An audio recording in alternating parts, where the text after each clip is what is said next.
This is your spoiler warning if you haven't finished the game.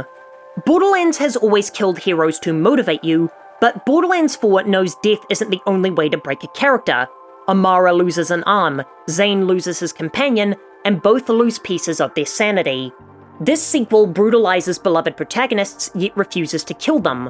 Borderlands 4 makes admirable strides into a more mature form of storytelling. The final boss is a genuinely heart-wrenching character I felt nothing but pity for, allies are killed off in brutal ways, sometimes with your own hands, and the villains are ruthless, uncharismatic monsters who strike terror rather than annoyance.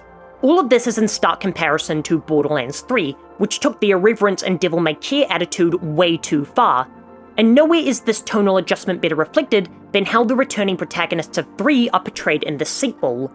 Zane and Amara represent the much-criticized previous entry in a peculiar way, as they both experience far more loss and pain in this installment, which grounds them in the reality of their situation rather than being the invincible badasses from 3.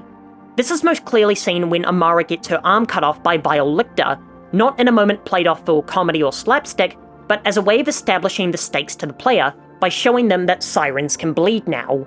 Now, Borderlands has adopted a tradition of sorts where a previously playable character is killed off in the sequel, such as with Roland and Maya.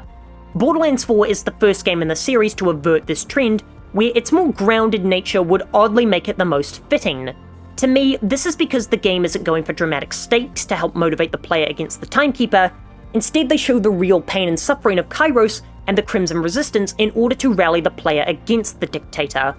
Amara is shown to be both physically and mentally broken during her isolation on the prison planet, with her search for Lilith consuming her, transforming her from the invincible badass that effortlessly dispatched the Calypsos, to a deeply traumatized woman who's witnessed the death of Maya and possibly Ava, and is now desperately searching for the only other siren left who can make her feel less alone and give her hope.